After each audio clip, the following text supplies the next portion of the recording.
Hello everyone, what is up? It's just I, Miss Sophia the Diva. Be sure to thumbs up this video if you're watching this on YouTube, and if you're here on Facebook Live with me, just go on ahead and join in the conversation. But we're here to talk about Real Housewives of Atlanta. I know I haven't talked about I think this is the 4th episode I haven't covered.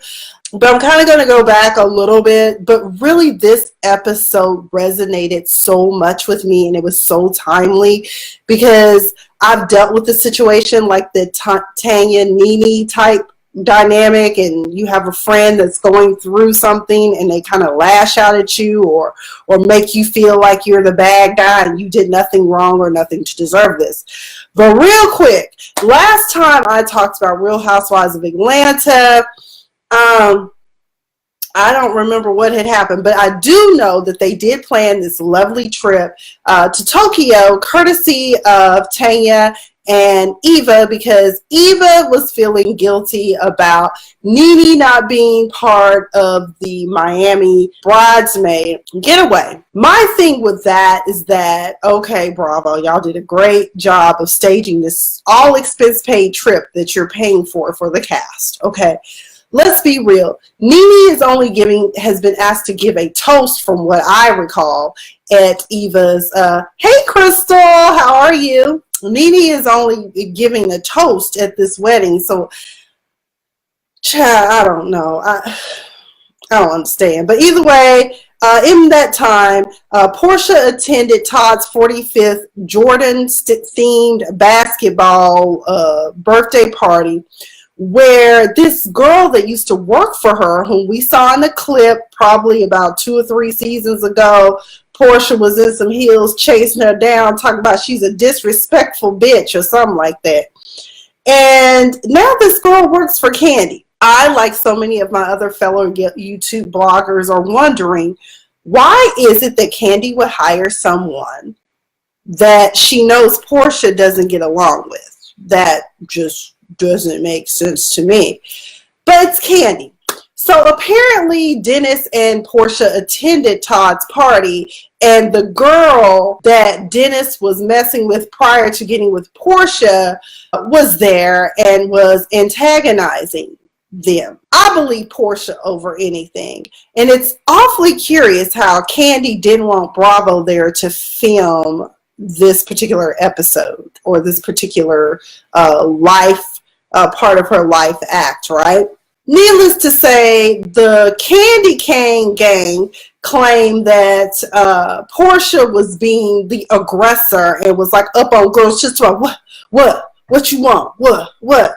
And so I don't think Portia would do that, considering that she is pregnant and wants to do everything she can to protect her child. I just don't see it. Needless to say, they have a hibachi dinner. Who the hell? Yeah, you're right. Kandi is about her coin, but Kandi wrong in this instance. Kandi is acting just like Mama Joyce would in any given situation. But I just thought it was, first of all, Tanya. Can we talk about Tanya real quick? I love her. Okay, she likes my tweets too. Y'all know I have to throw that out. That feels so good when people from the show notice my tweets. I feel so fabulous. Either way, I love Tanya, and she's so classy. Oh my God, she's from Canada. She's Canadian originally. And she has a hibachi grill in her house. Like, who does that? Who has a hibachi grill? That was so dope to me. Needless to say, they have the women over. They're having refreshments. Of course, Portia isn't drinking. She has shared with the majority of the women that she is with child. So a lot of people know why she's not drinking. Next thing you know, her and Kandi try to hash out what really happened. This is where I feel Kandi was wrong. Kandi said that she would call Portia and follow up. She never did. So basically, Portia and Dennis, even though when they were in the process of leaving the party, they were kicked out. And Kandi made claims that no one can kick anyone out without her permission. But apparently, the Candy Cane gang can make executive decisions for her, because she never got back to Portia about, that. In fact, she just took the word of the Candy Cane gang and let it be that, okay?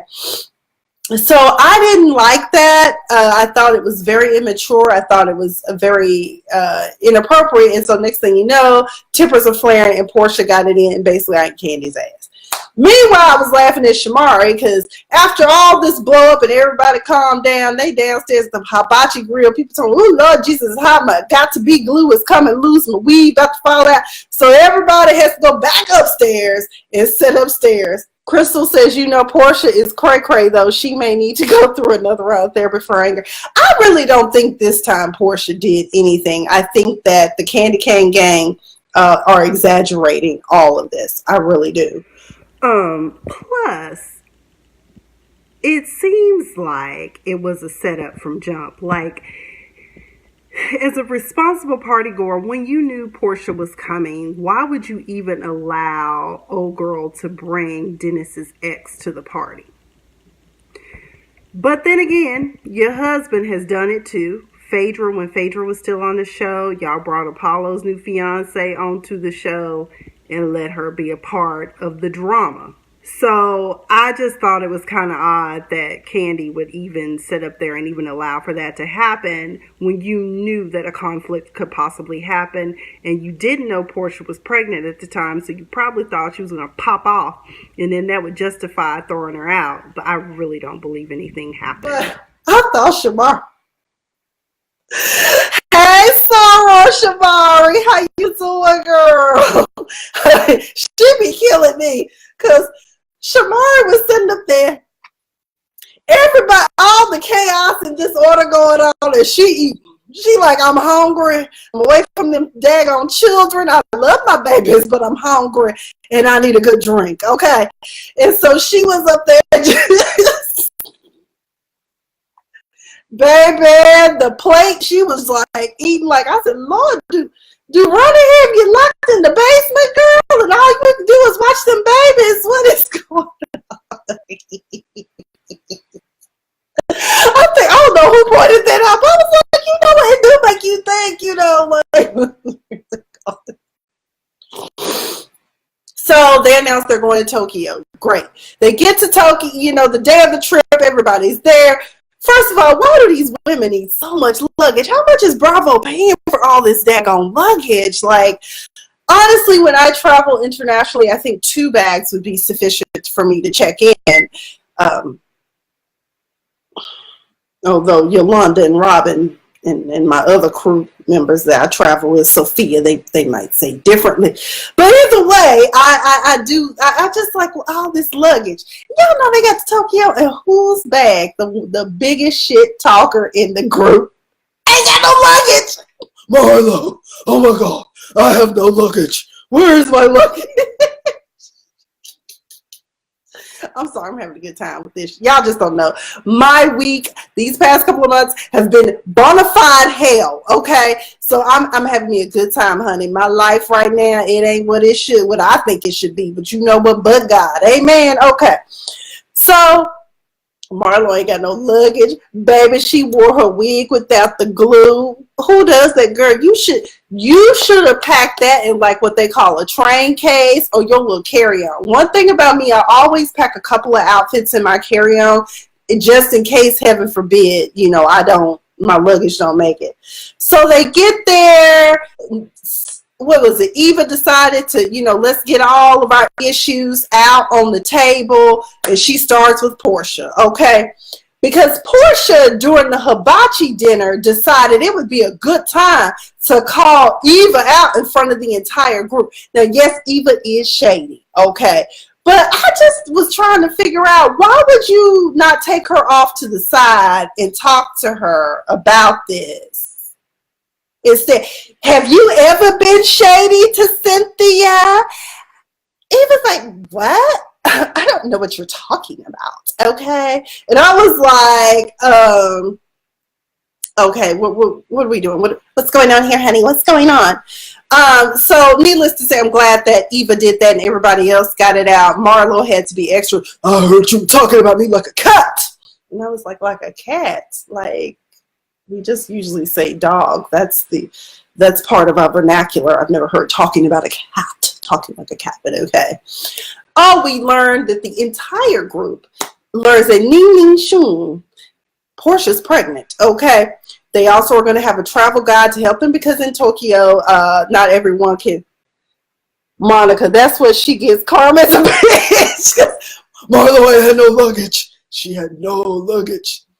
But yeah, so oh my god, I'm pregnant, everyone. I'm with child. Dennis and I expected our baby. Baby, Eva said that baby hair gonna be laid, honey. Okay, it's gonna be laid. Okay, it's gonna be echo laid. Y'all know that's that edge control stuff. Okay, I can't use it because it has argon all in it. I'm argan. Either way, I don't need to know how to pronounce it because I can't use it. I'm allergic to it. But needless to say, Candy surprisingly was receptive because she knows that Portia really, really wants to be a mom. And in some ways, I can't help but wonder if Portia just kind of clobbered Dennis over the head and procreated with him because she felt like her eggs were cooking and was about to go dust to dust, ash to ash. So she just, went on and procreated with him because clearly they didn't use condoms from the beginning after that damn exam that the doctor had. So I'm wondering that because I just don't really see. I'm happy for her and I hope she really is happy, but I just don't see it. I mean, I know fools rush in. I'm guilty of falling in love, like within a week or two because this guy has wild and bedazzled me or whatever. You know what I'm trying to say. But either way, I'm happy for her. Nene is acting a plum fool. Oh, wait a minute. This tour guide, Aya, bless her heart. Girl, I thought she was going to quit after this episode. I was like, Jesus be offense, Lord. She told them, be on time. The loudest in the room talking about, yeah, because these girls have a problem being on time. Nene, you are number one. You are number one for not being on time. So she tells them the first day, everybody's, I think it was Marlo, Nene, and Shamari that was late. Now, why for the life of me, Shamari was late? Because she looked like she had just rolled out of bed and threw some clothes on. Pote, maybe she just overslept. I don't know what happened, but babe, them fashions, we going to talk about that. Marlo, man, because ain't nobody called to check on her. You a grown-ass woman. You claim you 42 years old. Okay. Marlo talking about, ain't nobody called see if I had any drawers, toothpaste, deodorant, or nothing. Nobody. And I was like, because you could have raised your hand and said, hey guys, does anyone have some drawers that are brand new that they haven't worn? Can nobody wear, nobody in the group besides, I guess maybe you and Nene and possibly Cynthia wear the same size shoe. But the rest of these girls are flipping and flopping at 5'2". Well, Eva's 5'8". She's pretty tall. But I don't get why you were mad about that. And, Jesus. Either way, they go to this temple. Aya is telling him to be respectful. And, everybody's loud. They're getting these fortunes read. And Nene throwing shade, telling Tanya she might not marry, what's his name? Michael, or whatever her fiance's name is / life partner. I don't get that either because he said they married, but she said they not. I don't know. I'm like, Portia, y'all secretly married, but what difference does it make? Let that lady live. So next thing you know, her and Nene get into it. Nene is blowing up on her. And this is where I want to get into a more serious, in-depth conversation about how we compartmentalize and deal with our problems. This is the heart of the matter. Life is hard. Okay, for some of us. Some of us are struggling every day to catch to catch a breath, to catch a break, whatever. Some people just simply don't have the tools that they need to deal with what's eating them. Nene has a sick husband who is fighting cancer, battling cancer. He refuses to do chemo and radiation or whatever. I respect that because there has to be a better way to manage cancer than to make people put poison in their body that destroys their body. I get that. But apparently Gregg is being very difficult with Nene. And Nene, instead of addressing it with the group in a manner which says, hey guys, I'm hurting. Please forgive me for being a little standoffish and not being so receptive and nice. Okay. Instead, she has found her target. It is Tanya, the sweetest one in the group, the one you brought to the group, the one you claim is one of your best customers at Swag, the one you claim is a good girlfriend. Okay. But instead, time and time again, we've seen the claws come out for Tanya. You know, she's like, why would you say that, you know, I might not end up with Paul? That's his name, Paul, Dr. Paul. And I'm not saying, I'm just saying, you know, I'm just saying you might not end up with him. I've been married for 20 some years. Nene, no, you haven't. You were married to Gregg for almost 20 some years, but technically the time started back over, but maybe you can, you know, pull that together. I don't know.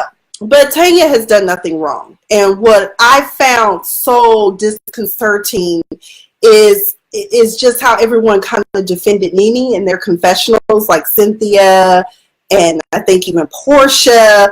They were kind of upset and teasing Tanya for crying. I think more than anything, Tanya's feelings were hurt because she just thought that her and Nene were friends. I tend to feel some kind of way when I know that I have done nothing wrong but been a supportive friend. Because I had somebody do that to me. They were going through a hard time.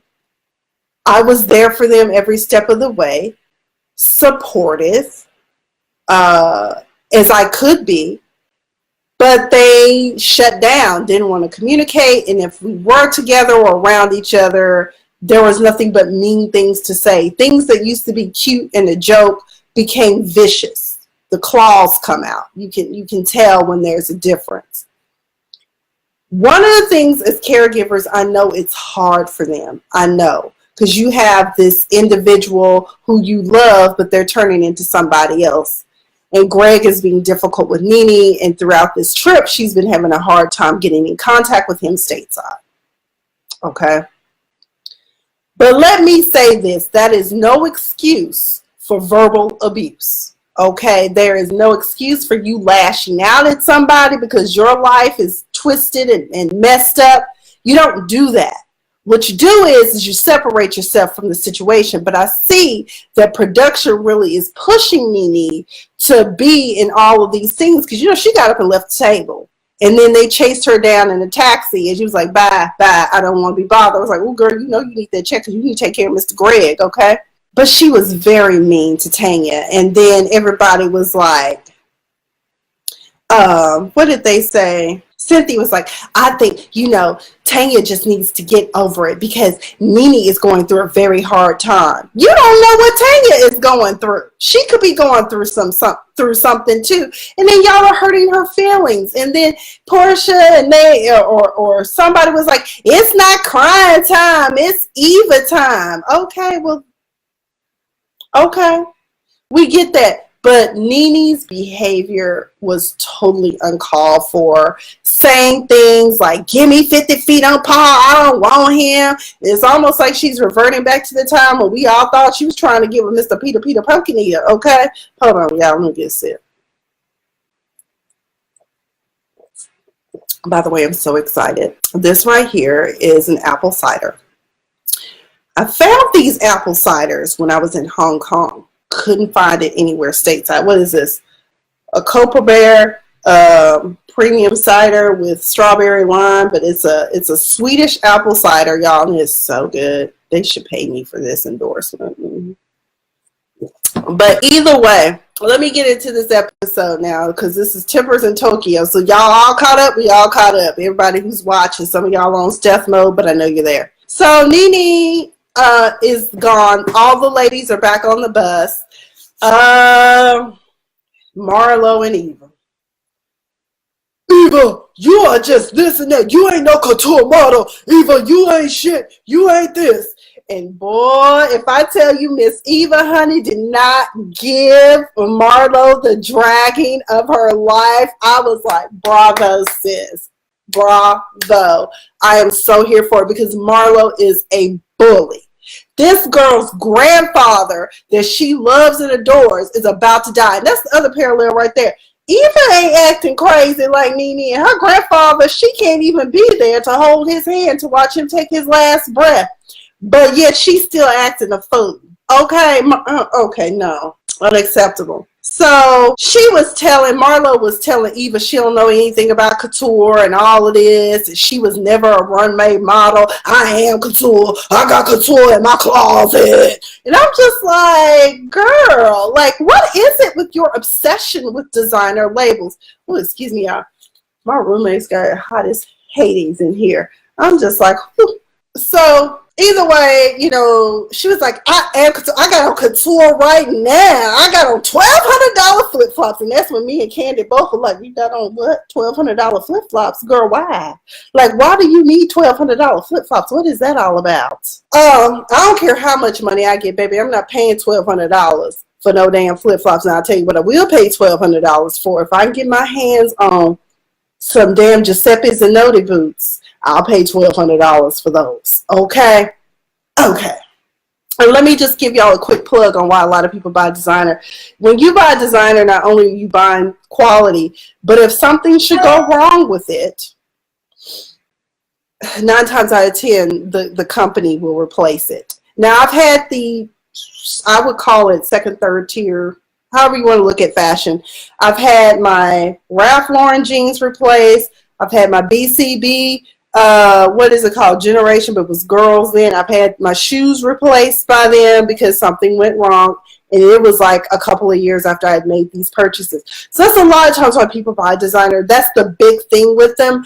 But then there are people like Marlo, who my friend Crystal and I just had discussed over Twitter. We've concluded that the reason why Marlo makes such a big deal about labels is, let us not forget that Marlo's life was hard. She grew up in foster care. And there is no telling what kind of traumas and atrocities that woman suffered. But there is no excuse to be classless. You know, you attacking Eva and just going in on her. But when Eva told her to push that wig up, she said, if you don't get your got to be glued wig, I was like, oh, girl, she done read you, dragged you.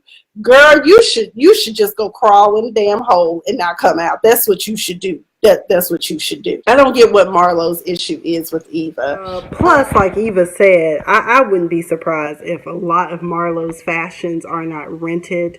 There are several places. Number one is Rent the Runway. You can get a lot of fashions from Rent the Runway. There's nothing wrong with it because honestly, in hindsight now, I realize with my closet, it takes me on average 3 years now to wear the same outfit. Now, because I've been a lady of leisure for some time, you might see me in the same t-shirt because I have favorite t-shirts. But I wouldn't be surprised if Marlo isn't renting or something or thrifting it. I don't know, but to me, labels don't make who you are. If you don't know how to dress up an outfit, it could be $1 million outfit and you still look like you bought it at a 5 and dime. Just saying. Portia's commentary with Aya talking about our tour guide. She is quitting right now. She is never going to work with us again. She is calling for an Uber to come pick her up at the next stoplight, like right away, like ASAP. Oh, when Eva told her she would meet Marlo on the block at 78th and Normandy, I was like, Marlo, you said you grew apart, but 78th and Normandy ain't what you want, baby. That ain't what you want, okay? Eva and Tanya are going to be best friends because Eva and Tanya were talking about the labels thing, and, you know, basically they are like, it's not our validation, and it's not. There is an outfit I still remember to this day because my big brother, as I call him, he's like really a fashion horse. And he was looking at my outfit and he was like, oh my God, that whole ensemble is so cute. Like, where did you get that from? Well, the pants were Banana, but the top portion of the outfit was Target. And of course, the shoes was probably like, Steve Madden or BCB generation. By the way, BCB generation are some of the most comfortable heels I've ever worn. Okay. Not to mention, so are my Bruno Magli's. they're comfortable too. Shit, I think those are 4.5, 5-inch heels.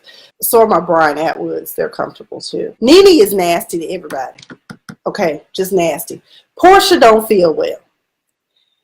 Portia is not coming. Honey child, there are women standing on the bus stop with a baby on the hip, one and holding the hand and pregnant, and they still going somewhere. Hell, I don't feel too good myself. And I'm just like, where's all this nastiness coming from? What it is that Nene wants everyone to ask her, oh my God, Nene, we're so sorry about Gregg. Are you okay? That's what she wants. And she's not getting it, so she's lashing out. And yes, she does feel and has a lot of emotional things going on. They go to the red light district. Candy, like, this is not what I expected as a red light district. I thought I was going to get some ideas from a dungeon party. Speaking of which, she will be doing a dungeon party, y'all, down in the dungeon that everybody said existed, but now it does. I like the fact that even Cynthia had a moment on the runway because you make the world your runway. Yes! I love karaoke. Y'all know I love karaoke. By the way, who in Atlanta wants to go do karaoke with me? Let me know because I want to go do karaoke. It has been a couple of years now since I've picked up a mic and got on the karaoke stand. My partner in crime, Ebony, can't be here, but maybe if she ever come visit, we can go do karaoke. But either way, I'm glad that they did that song Understanding because this whole group need understanding. Y'all need Dr. Phil, Dr. Sherry. Yeah, some of y'all even probably need Dr. Jackie on deck at this point. Something wrong with your hormones, okay? By the way, Dr. Jackie is a lovely doctor, by the way. I hope this medication she gave me to help me with my PMS works. We find out, I think, who sent the text message? Oh, Tanya sent the text message out to everyone because Eva was talking about going home to be with her grandfather and all the girls come together. I thought that was a great moment. They all get ready to go to the geisha experience, be on time. This time, Aya was not playing. At 11:17, that bus pulled off. Everybody was supposed to be there at 11:15. Nene talking about she on her way. But you didn't get on your way expeditiously, so she was mad. And basically, Portia said, somebody gonna die tonight. She gonna murder one of us because she a little bit too calm. I believe it. But she did say be on time, and you were the one that was the loudest about everyone being on time, Nene. So where were you?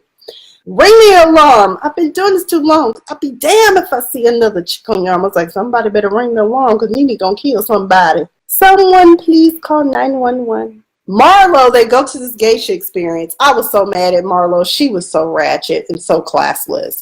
Somebody's feet stink. I was like, oh my God. Why are you so loud? You see the little geisha women out here doing their little steps and then, their little moves and stuff. And you up here, somebody's feet stink. We get somebody's feet probably do stink. It's probably yours. Okay.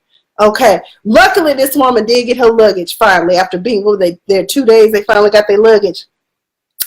Meanwhile, Nene back in the hotel room talking about, I guess I'll put some clothes on. And the producer coming there, she's like, get out of my room. I was like, you keep fucking up your check. You're going to be fucking up the church's money. That's not a good thing, Nene. The game day with the geishas look fun. Now, who saw Memoirs of a Geisha or read the book Memoirs of a Geisha? I read the book and saw the movie.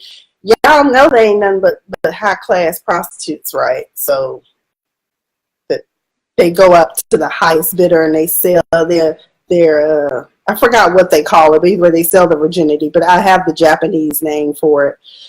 So that's pretty much, but they are beautiful. The beautiful women, they have perfect bodies. They're just beautiful women, but they missed the Charlie side piece, basically, or Mr. Hong King side piece, okay? Actually, it would be more like Mokasaku or something because that's Japanese. They actually have longer names. Okay. Either way, game day looked fun. I think Eva purposely sabotaged her win because she wanted a shot of sake and not the little hand sanitizer that they were handing out. Nene finally shows up to the vegetarian spot. Candy is still, I'm with Candy though now. Look now, don't play with me about no damn food now. I don't want anything raw. I don't want smoked or steamed meats. I want fully cooked. I don't do sashimi. I don't do sushi. Sashimi is completely raw. That's the one thing people don't know. Sushi tends to be kind of cooked, but not really, but it kind of is. Like, I will do smoked salmon. but that's the extent of the halfway cooked meat I will do. So Candy, like, I ain't here for this. Like, can I get a piece of burger? Can I get a piece of burger? A piece of burger. Okay. But Nene showed up, and once again, Tanya tried to take her off to the side and talk to her. That was the mature thing to do. Nene like, I ain't playing with you. I ain't playing with you. I'm like, she don't want Nene to come out. She don't want Nene to come out. And I'm like, first of all, Tanya did the mature thing. That is what you do. If there is a problem, let's talk about it away from the group and let's get it hashed out. Nene can't do that because she's not rational, because right now all she can think about is, oh, woe is me and my sick husband. We get it. Your husband's sick. Eva's grandpa is dying. Okay, and she ain't acting like that. Nene, I'm sorry. You need to get it together. That behavior is totally uncalled for, and it's totally inappropriate. I understand what it's like to deal with someone that you love and care about, and they just push you away because they dealing with their own demons. But you ain't got to deflect that onto others. That's just uncalled for. So my thing with that in this episode overall is that, people, we all go through things, but please don't take your stuff out on me, and don't mistreat anyone. And don't, how can I say this? Don't, just don't be an asshole. That's the bottom line, because you're an asshole. For whatever reason, Tanya has caused you to be, you zeroed in on Tanya and you going in. No one else in the group you're doing this to. Maybe you see her as a threat because she gonna take your peach. I don't know. Monica, I'm confused too. My friend Monica said, I'm still confused how Nene introduced Tanya to the group and is always tripping with her. I don't know. Ever since she said something about them cheap ass shades. Nene, them shades you can get in the alley for probably 3 for $20 is what I'm thinking, or 3 for $25 in the alley. Okay. Any wholesaler will sell you those. $10 at the most, and you mock them up like 200%. For $120. They are low end. They are not Alexander McQueen's. They are not Dior. They're not Chanel. They're Swagalicious boutique. And there's nothing wrong with that, because most of my sunglasses are non-designer. My shit came from wholesalers because I sell sunglasses from time to time. By the way, anybody needs some sunglasses? I got some for sale. I still got a shitload to unload. Please take my inventory off of me. But I don't get it. I don't get it at all. And people that do that shit, you end up, being shitty to other people, the shit rolls downhill. That's all I'm going to say.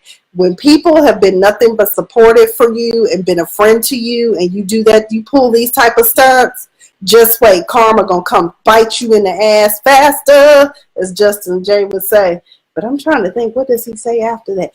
Either way, that's all I've got. If anyone else has any more comments about this Real Housewives of Atlanta or the past couple of episodes, but don't be a Mario and don't be a Nene. Okay, don't be that. We don't need that. Don't be an asshole. That's all I'm saying. It don't take all of that. People ain't got time for that. My life is so dysfunctional, but I would never be mean and nasty to somebody outright.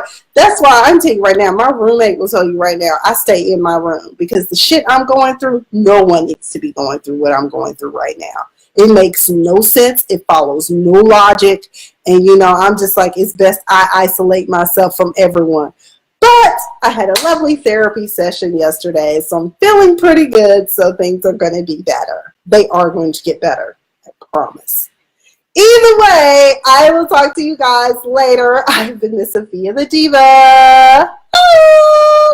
And if you're on my YouTube channel, be sure to thumbs this up, because I do edit these videos for my YouTube channel. Thumbs this up because I need that algorithm to work for me, because I need to get paid. I got to get out of corporate America before I lose my mind. Okay? Completely. And, subscribe if this is your first time here. If you enjoy this video, even if you don't enjoy it, just subscribe anyway. Help a diva out, child. Diva trying to get paid. I can't be working in an office unless I'm helping children or helping a client is in an attorney capacity. I really don't have any business in anybody else's office. Classroom, a school, something, but no. And maybe the public defender's office. But anyways, I will talk to you guys soon. Everyone stay fabulous.